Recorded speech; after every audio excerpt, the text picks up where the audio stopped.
Hello, everyone. Right on time at 7:30. So we'll get started in a minute here. Thank you all for coming. I know how much an hour on a Thursday evening can cost, but thank you for sparing it. I hope that you gain something from this time. So yes, this is our Convergence Life and Faith lecture series, and this is week 2. For those of you who joined last week, we featured Leo Lin, who is a professional in the business world, and he shared how our story is like Peter's story. And he really talked about character and what Peter's character was like, that he was able to follow Jesus, and how his character developed through his professional journey. And he also talked about success and what it means to succeed in this world. But today we will feature a different world, a world that I intimately know, the medical world. Yes. So even if you're not in medicine, medicine is not a stranger to anyone at all, right? We all face these questions about health, about life and death. They affect all of us. So I hope that tonight you can really feel God's presence and receive inspiration through the discussion. I just wanted to ask, Grace, is there something a form that you're going to share in the beginning or at the end? Just wanted to ask before we There's a Q&A form that I will send. So any questions you guys have listening to the sharing, you could submit your questions, and at the end, we'll send another post-lecture follow-up survey. Okay, yes, wonderful. Yes, so let's just get right into it, right? I'm going to introduce tonight's speaker. She is a personal friend and a mentor as well to me. It's Dr. Emily Atkinson. I'm going to read a blurb about her, and don't be alarmed. There's a lot of big words. For those of you in the medical field, they will make sense, but for those who are not, you might want to jot them down, look them up later. Just kidding. But yes, let's get into it. So Dr. Emily Atkinson, she's a first-year hematology oncology fellow at NYU Long Island. She's especially interested in GI oncology, which is gastrointestinal oncology, and she has published and presented her research on the addition of immune checkpoint inhibitors to standard of care in locally advanced pancreatic cancer and esophageal squamous cell carcinoma. She has previously been awarded the Post-Baccalaureate Intramural Research Training Award scholarship at the National Institute of Health, where she spent 2 years studying the long-term effects of HIV on perinatally infected young adults.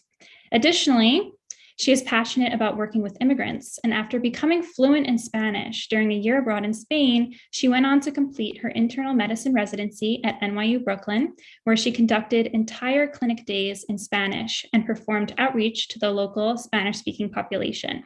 She's also enthusiastic about mentoring and has led lecture series for pre-professional students, helping them to find their identity and integrate their faith with their careers. So after experiencing so much death and so many end-of-life moments with patients during COVID and in her current work as an oncology fellow, she looks forward to sharing her reflections and wisdom with us today. So without further ado, Dr. Emily Atkinson, the floor is yours. Thank you so much for that lovely introduction, Hannah. Welcome, everyone. Happy Thursday evening. I'm so happy to see everyone here. For those who don't have their camera on, please feel free. I would love to see everyone's beautiful faces, but I don't want anyone to get in a car crash or anything like that. So only if it's safe, please feel free and join. Hannah, if you could possibly, there she is, already sharing the slides. So I just have a few brief slides here, more just to keep us on track while I'm talking. I know it can be hard to focus during a talk, especially if people have had a long day of work and things like that. So my talk will be fairly brief. I will try to keep it between 20 and 30 minutes. So I hope it's engaging. But yes, I will be discussing the light topic of death and life, which, is something that we don't always want to think about, but I think it's an important topic to discuss because many of you maybe even faced near-death experiences yourself. Many of you may have lost a loved one, especially during the pandemic when so many millions of people died. And I think we spend a lot of our time in modern day society avoiding thinking about death, spending time with friends, working at your job, getting married, making a family, traveling, doing whatever you can to not think about death so that when you're confronted with it in a sudden moment, it can be really overwhelming to deal with. So I encourage you, whether you have dealt with death or not, if you have, to think about, what your experiences have been like so far, and we'll prompt you at the end to please feel free and share your own experiences in the chat. And if you haven't faced death, then, I encourage you to reflect and think about what it might be like, some of the different situations that I've been through. If they were to happen to you, how would you respond? As Hannah mentioned, I have experienced many deaths, unfortunately, some in my personal life, which I'll start with, and then also through the pandemic, and many nowadays too in my work as an oncology fellow. So it's become a topic that I've become more comfortable with, but I hope that as we reflect and think, we can find ways to approach this scary topic ourselves too, and make some sense of it. So thank you, Hannah. Yeah, next slide is good. So I'll start out with my family growing up. So this is, a family photo. On the top left is my dad, top right is my mom, bottom left is my brother, and then on the bottom right is me. And yeah, this is my family growing up. So I was really grateful. I always told my parents, like, thank you, mom and dad, you take such good care of us. I feel like we have a perfect family. 96, exactly. It's dated in the photo. So I was 6 years old there, but my parents were actually dentists in a shared dental practice. And that was part of what made me interested in medicine in the first place, interested in healthcare, because I would see them, they would work together maybe 12 hours a day. They would come home, and after putting my brother and me to bed, they would go back downstairs and be looking at these x-rays on this blue lamp that they had in the kitchen. And it was so mysterious. I was like, what are you looking at? They're like, oh yeah, I did this root canal on buccal 12 lingual, all this dental terminology that I still don't know. And it was so fascinating at the time. Like, what is this mysterious language my parents are speaking? And so that was really interesting. But then even more so, seeing what good care they took of their patients. I'm from a fairly small town in Massachusetts, about 30,000 people. So everywhere that we would go, the supermarket, they would run into patients and be like, oh, Sandra, so nice to meet you. So nice to see you here. How was your trip to Greece last week? How was your new nephew? Like, I was shocked that not only did they remember these people's names, but they remembered all the current events in their life, it felt like. And I remember asking once, like, mom and dad, how many patients do you have? And they're like, oh, maybe 1,000. I was like, 1,000? You remember 1,000 people's not only names, but significant events in their life?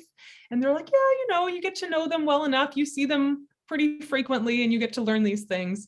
So that was also really inspiring, realizing, wow, my mom and dad don't just take such good care of me, but they're also caretakers to hundreds and almost 1,000 patients in our city. So that was also really inspiring. And then also having patients come up to them and be like, thank you so much for coming in last weekend to see me. My tooth was in so much pain and I was crying, but now I'm smiling all the time because my tooth is fixed. So really seeing the huge impact that they made in people's lives was so moving to see for me growing up. But, all good things come to an end. So you might see here in the title at the top. So, it's kind of a spoiler alert, but yeah, so when I was 15 years old, fast forward 9 years from this photo, I was in the basement of my house, and my dad was really, you can tell he was kind of buff. He was really into lifting weights and would sit down at his chair and be intermittently like listening to a stereo and then doing some more reps of weights. And I was elsewhere in the basement working on an essay for school. And then I finished it up, printed it out, went over to say goodnight to him. And he was totally slumped over on the ground. And I couldn't even register what was happening. I was like, this is my dad. This is my 45-year-old dad. What is happening? No health problems, nothing prior to this. I run upstairs to get my mom, like, oh my gosh, mom, dad's not responding. She runs down to the basement, tries to do CPR. The EMTs come after I call 911. Sure enough, like an hour later, we're at the hospital and where he's pronounced dead. And so it was really out of nowhere. It was extremely shocking.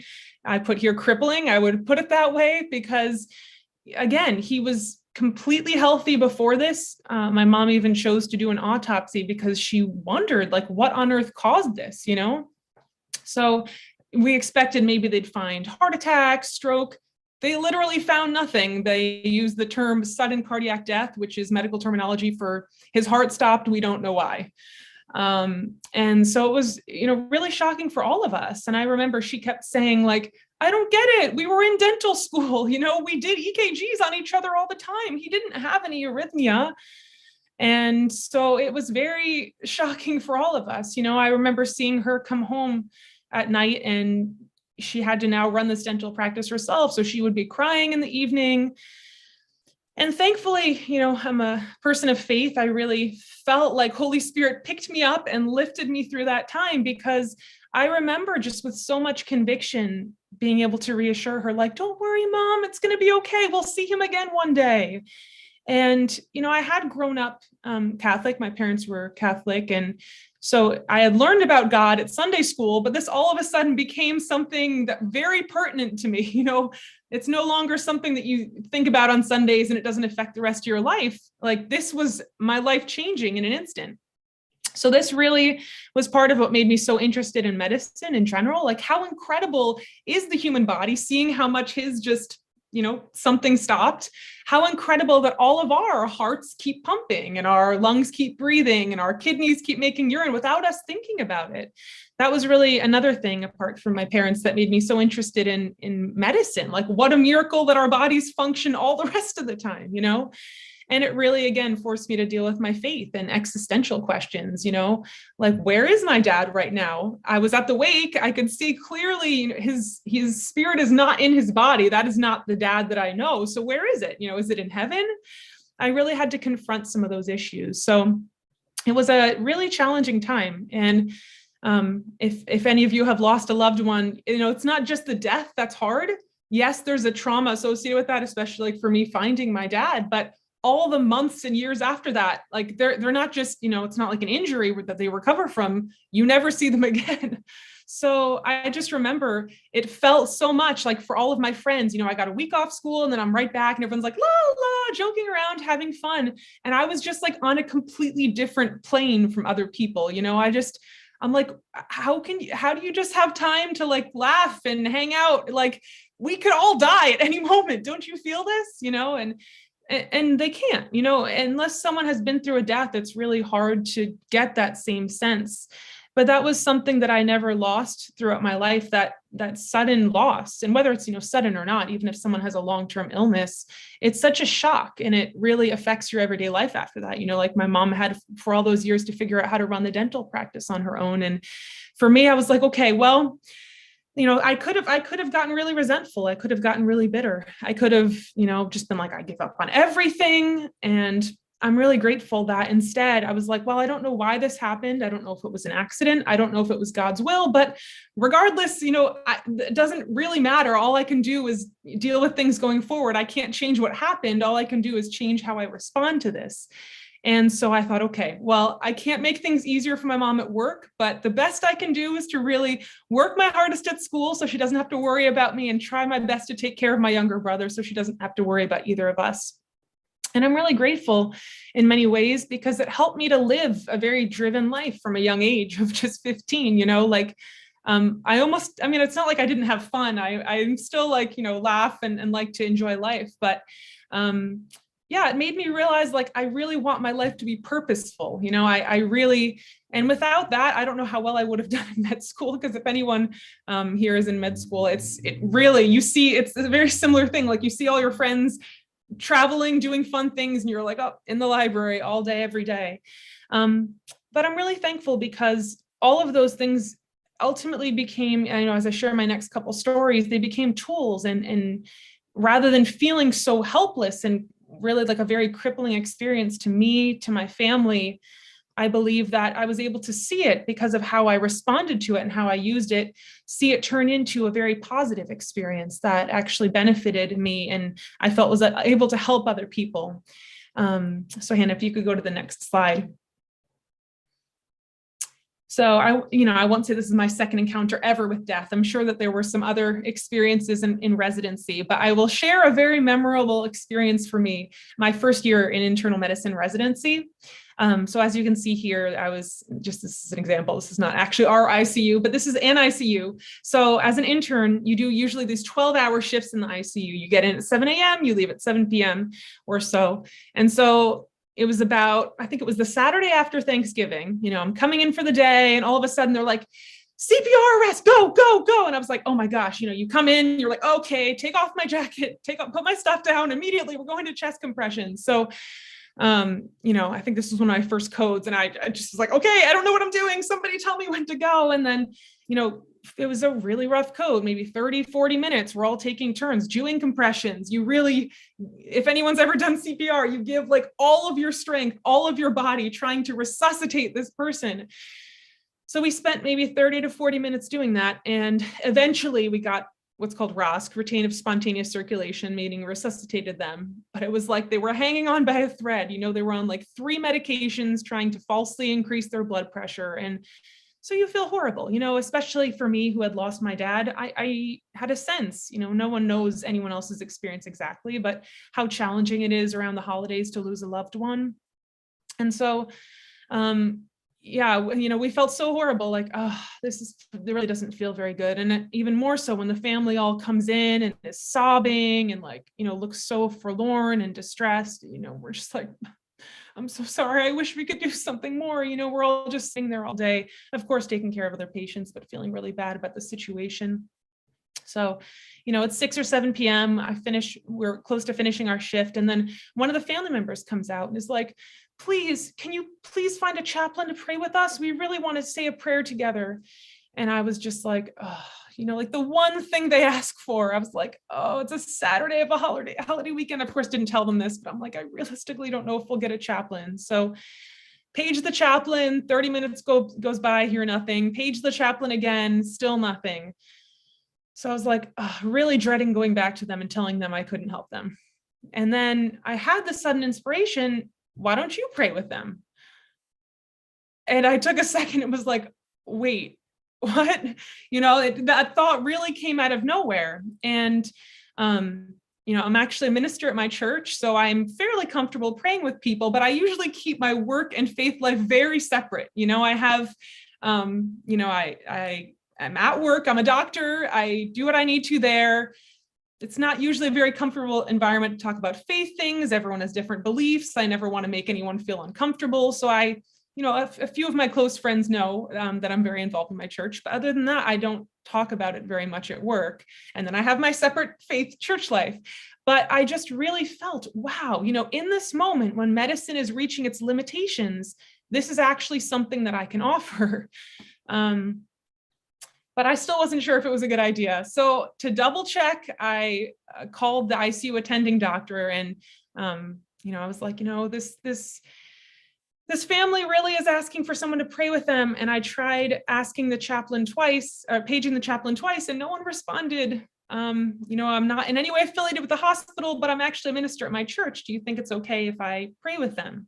He was a very stern guy, no nonsense, not the friendliest guy. So I imagine him to be like, why would you ask that? No, what business do you have doing that? I was just fully expecting that kind of a response. And so I was so shocked by what he said. And I still remember it to this day was, Emily, as far as I'm concerned, it's your job to heal this patient. And any way that you can do that, I say that you should do that. So I was so shocked. I was like, okay, I guess I'll give this a try. So I went over to the patient's family and just to doubly check, is there any specific type of chaplain you want? Because for instance, if they say Catholic priest, I can't help them. They're like, no, really, just anyone to pray with us. And so I was like, okay, I know I'm one of the doctors that was just, coding your father earlier, but I'm sorry, we tried paging the chaplain a couple times and couldn't reach anyone. But I wanted to offer to pray with you. I'm actually a minister at my church, so I would be honored to pray with you all if that would be helpful. And they're like, yes, please, thank you so much. So I went over there to bedside and I asked them, what can I pray for all of you? And so they said, he's been such an amazing husband, such an amazing father to us. We're so grateful for the time that we had with him, but we really just want to ask God if it's at all possible to please make a miracle happen and save his life. And, the doctor part of me is like, oh, I don't know how realistic that is. So I was like, okay, sure. Is there anything else I can pray for? And they're like, yeah, if that's not possible, then please, we just really want to entrust his spirit to God. And we really just pray that God, will receive him into heaven. I was like, okay, thank God. Both sides covered here. So I was like, okay, sure. Yes, let's pray together. So I was like, Almighty God, thank you so much for bringing us together, this family, to celebrate this precious life. God, he's been such an amazing husband, such an amazing father for all these years, and he is truly so loved. So thank you so much for all the years that they were able to have with him and the tremendous impact that he's clearly made on this earth. And God, we really plead with you because of that, because of all the love that he showed, for a miracle to happen, if it's at all possible. If possible, please let him recover from this. Please let him go back to how he was before. But God, we know that may be difficult. So if that can't happen, we really just want to entrust his spirit to you and pray that he will be with you in heaven. And we pray so much that you will give peace to this family, God. They're going through such a difficult time right now. So we really plead with you to be with them and give them strength at this challenging time. And then someone's cell phone goes off. And so everyone glares at the 25-year-old son, being like, nice job turning off your phone during the prayer. But he looked back at everyone else and he was like, that wasn't my phone. That was my dad's phone, his dying father's phone, and all the loved ones are in the room. So who would be calling? So all the family was like, oh, I think God is calling. They gained so much strength. They saw it as like a sign from God that he was listening to the prayer and that he received the prayer. And so and then I was like, okay, amen. Wow. Okay. Bye everyone. I'll keep praying for you.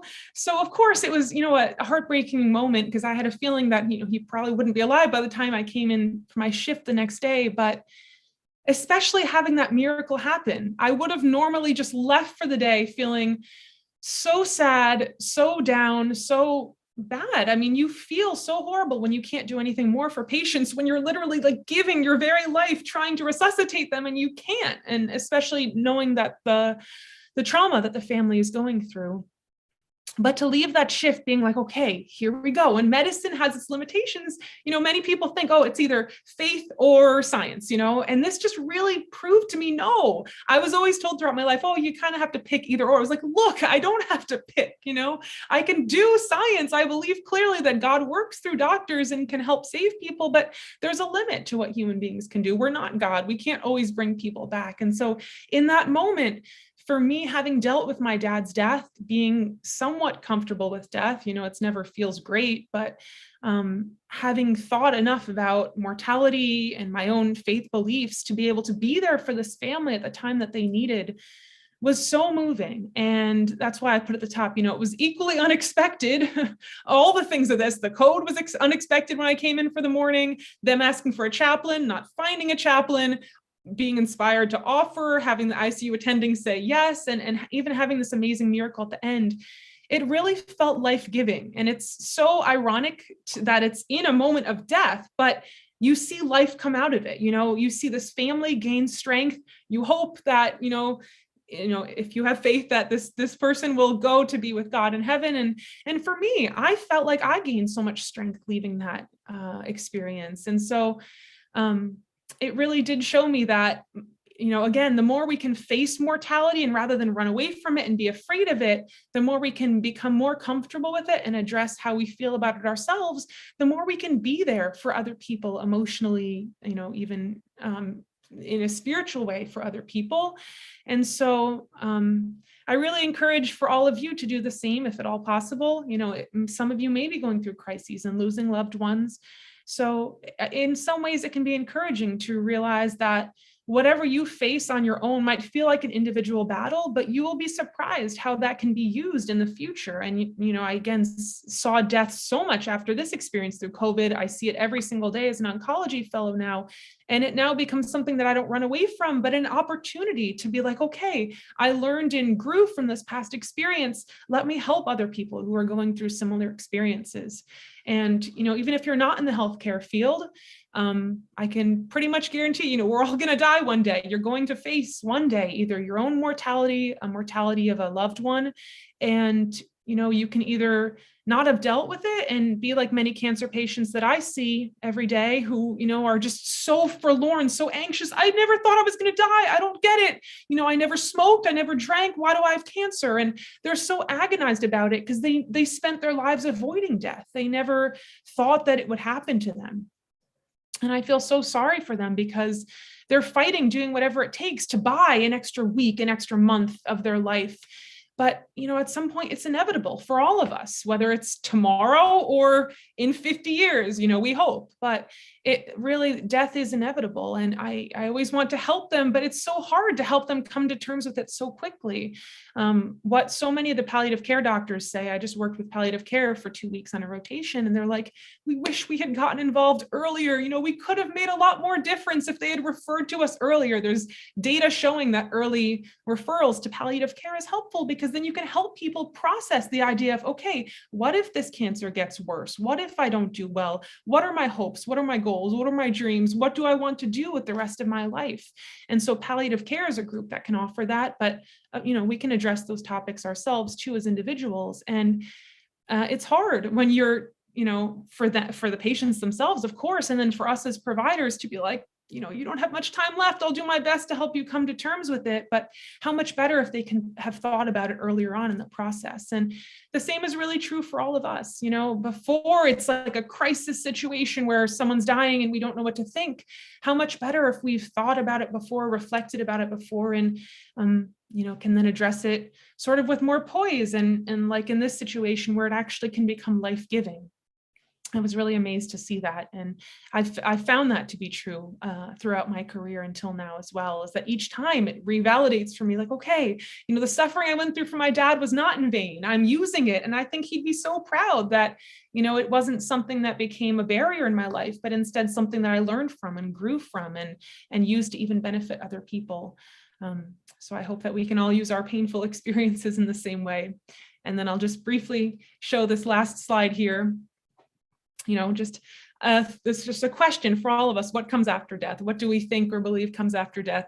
This is some artist's depiction of heaven. I'm not quite sure that, even I believe that this is really what heaven looks like. But you might see in the middle right, there's an area that's called family reunion. And this is the sort of hope that I held on to when I was 15. And I was like, Mom, don't worry, we'll see him again one day. This hope that like there would be a family reunion one day. And that's my hope for the family that I prayed with. Maybe they'll have a family reunion like this one day.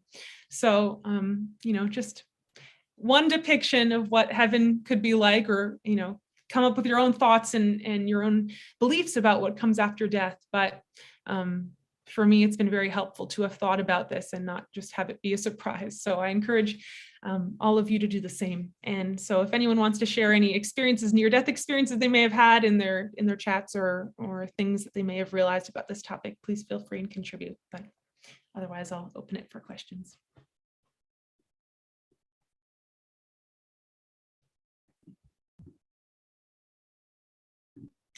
Yay. Thank you, Minister Dr. Emily. I think I can speak for all of us that we're really moved.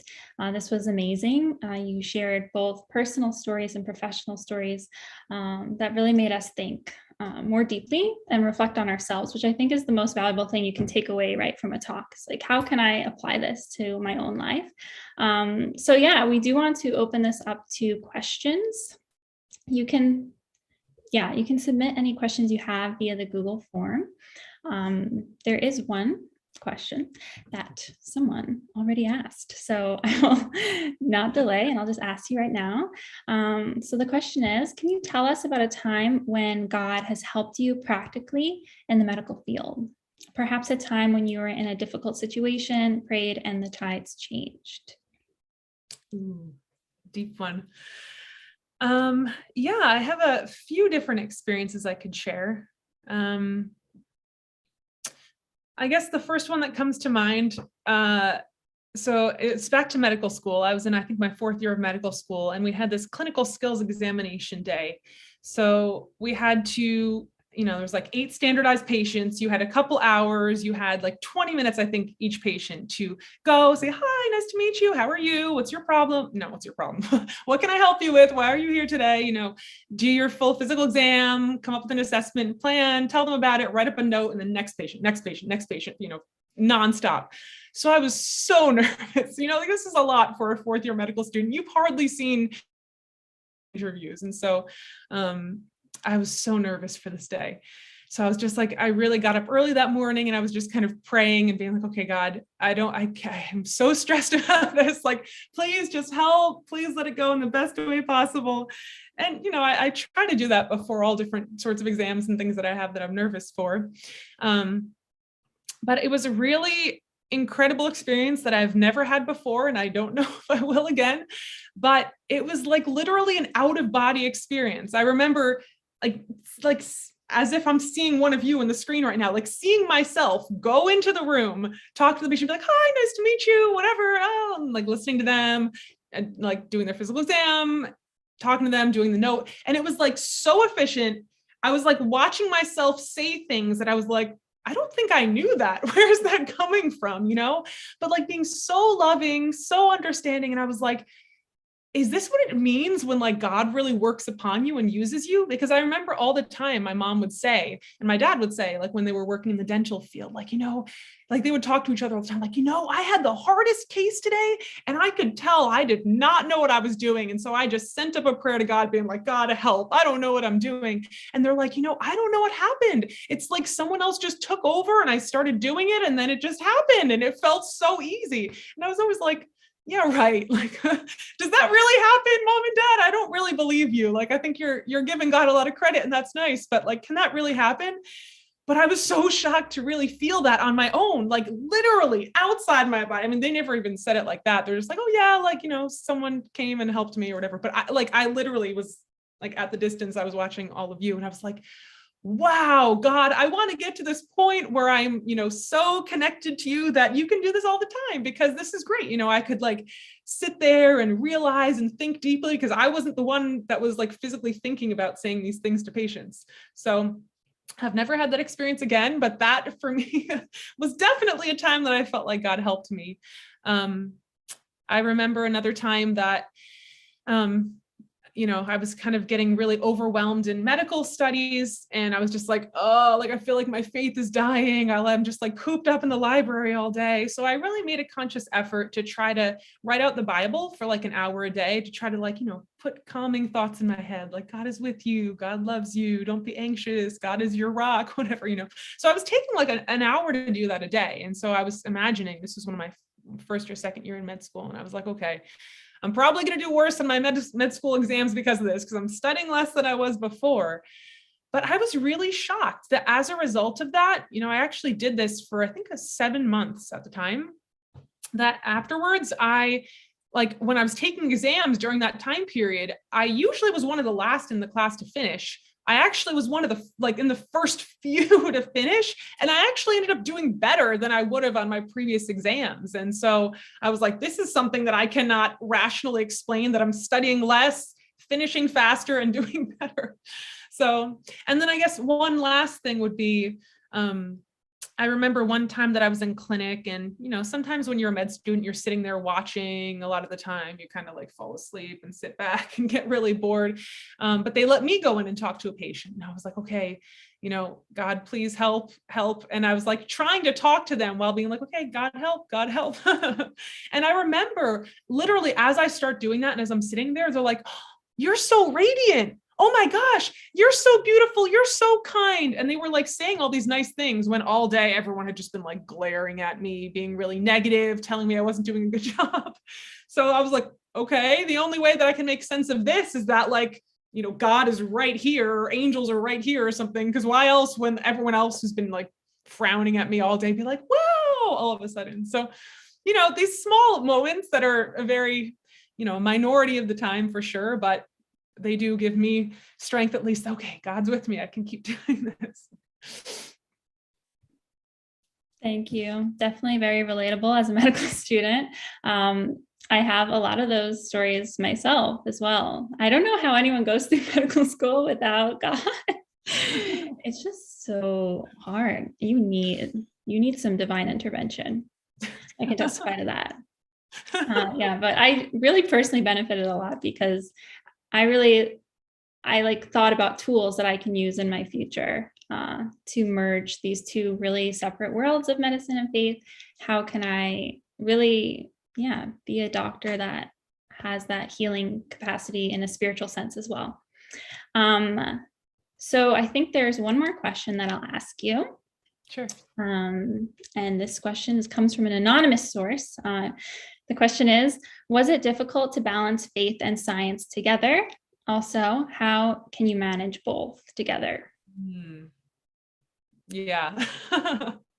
Yeah, it's challenging for anyone. I think I talked a couple times about how, I kind of felt pulled in one direction or another. I guess I'll go back a bit to my life path. So I had done really well in high school after, my dad's death and really getting myself to study more. We actually never had a class ranking, but they announced the valedictorian award on graduation day. And so I found out on graduation day that I was valedictorian. I was like, oh my gosh, okay. But I had really worked hard in classes. But, I had like some like A- or B+ or things, but they weren't honors classes. So I think they gave you extra bonus points or whatever. Still don't know how that worked. I don't know if that was God just being nice to me or what, but because I had done so well in school, I was really torn between like trying to apply to Ivy League schools or do something that helped my faith more. And so I chose to apply early decision to a Catholic school, Holy Cross, because I was like, okay, God, I don't even want to make this choice because I know if I get into Harvard or Princeton or something, I really liked Princeton a lot. I was like, I'll probably end up going there. So I'm just going to leave this choice to you. So I applied early decision to a Catholic school and I ended up going there. So I was a biology pre-med major while I was there, but I definitely was kind of toying with the idea of ministry. I was pretty involved in some of the faith groups there, different prayer groups or faith discussion groups. But each time I sort of went more in that direction, I was like, but I'm missing the science side. Like, yeah, it's really rewarding to be able to have like deep conversations with people and do a lot of community service and stuff. But there's this like very logic sciencey part of my brain that's missing something if I just go too far down the faith route. But then, I mentioned that, when I was in med school, I was much more on the science side. I was like, oh, I feel like I'm off balance again. So I keep pulling myself back in either direction. So it's different for every person. Some people do just one field or another. For me, I feel like I really need the balance of both to stay grounded because there are times and opportunities for both. Like I shared that ICU experience, which, I've never had the opportunity to pray with a patient or family again. I don't know if and when it would happen again, but that was like a clear moment to me where if I didn't have a faith side, I would have just felt forlorn and wouldn't know what to do. Most of the time it's kind of just like a personal strength thing, like it helps me get through. I don't usually mix it too much in the like science field. But, there are other groups out there that do that. And I don't know if any of you have heard of BioLogos. It's an organization run by Francis Collins, who's the head of the NIH. I had done a couple of years of research at the NIH. I never met him personally. I actually met Dr. Fauci a few times before he was famous. That's a story for another day. But yeah, Dr. Collins made this group that's literally called BioLogos, and he came up with a term because it's meant to be like biology, but logos also meaning word. And so many people, it's not just like we are the first ones in society and life to have ever found this large chasm between faith and science, but they noticed it and they were really trying to bridge that gap. And I've watched some other lectures online and they're really moving, talking about how you don't have to be too far on either side, like believing very clearly in creationism, very literally to the point that you think evolution's wrong. I mean, that's really, I think, where the big divide happens is when you take the Bible very literally. But if you take it a lot more, symbolically, things are parables, which Jesus himself said, I speak in parables. It really makes a lot of sense. It's not meant to be a book that, in my opinion, this is how I resolve the two, is meant to be a lot more like parables. And then you're not caught with that awkward divide between the groups. But they have a lot of scientists you essentially have to be a scientist or a teacher of some kind to be part of that organization. And they're people who have found ways to reconcile the two fields. So it's really inspiring to see. I recommend it to anyone who's interested in this topic. But I think it's a lifelong process for all of us. Those are just some of my personal experiences. Amen. Yes. I also believe that there will be evidence, scientific evidence of the spirit in the future as science advances. Just like microscopes. Oh, what are these like things that are causing disease? We don't know. And all of a sudden you find tools to look at bacteria and stuff. Maybe there'll be a spiritual microscope one day. I believe. Yes. So if you have more questions, please feel free to ask them. You can put them in the Google form, but also if you don't have any questions, please also just leave feedback on that form. We really value your feedback. So please take some time to do that. But yes, do you have any closing remarks, Dr. Atkinson, for all of us? It was just Thank you so much, everyone, for your time. I hope it was helpful to you in reflecting on a challenging topic. Yes. Thank you guys all for coming and sparing your time. That's really, I know how precious time is, but I hope that this was like a spiritual investment for you and you gained something from it. Also, this talk probably brought up many questions. And if you're someone who is not too sure about the existence of the spirit, or like, does the afterlife really exist? Is it just like a comfortable thing that I can just make me sleep at night? Or is it truly concrete and real? We do have studies that explore these questions about what is heaven and what makes heaven heaven. And does the spirit have a form? And what about the soul? Is that separate from a spirit? I'm not sure if you've ever thought about these things. I personally have. I'm like, these questions eat at my soul. What even is a soul? Okay, yeah. Also about salvation and what does it mean to be saved? What is God's purpose for human beings? What are human beings even? So yeah, if you have these questions, we actually have lectures that go into each one of these. So you can also put in the Google form. Are you interested? Like, let us know because we will address these things and we encourage questions. We don't say no questions allowed. No, it's like crazier question, the better, actually. Please come with your crazy questions. But yes, tonight's talk, it was about a very mature topic, kind of a heavy topic. But I hope that you took away some levity about the topic and that you're more comfortable with thoughts about the future and even thoughts about eternity, and to openly discuss mortality and to make preparations, not in like a scary way, but life, people always prepare for their future, for their retirement fund, right? But why don't we prepare the spiritual funds, like for the eternity that will last forever? Just something to think about. Yeah, I wanted to end with like this Instagram thing that I found. Forgive me, I don't even know the source. It's just like a post on Instagram, literally no source. But I'll share.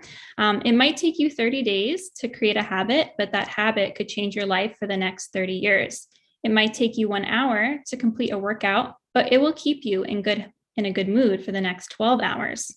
It might take you 30 minutes to complete a morning routine, but it will build momentum for the rest of the day. It might take you 5 hours to read a book, but you'll keep the knowledge forever. It might take you 3 months to learn a new skill, but that skill could make you millions. Long-term thinking really is the key. So today was like a spiritual investment, and also it got us to think about eternity, the longest term ever, right? So yeah, I hope that you took away a new hope and not new fear and a fresh perspective about life from today's talk. So thank you everyone for coming.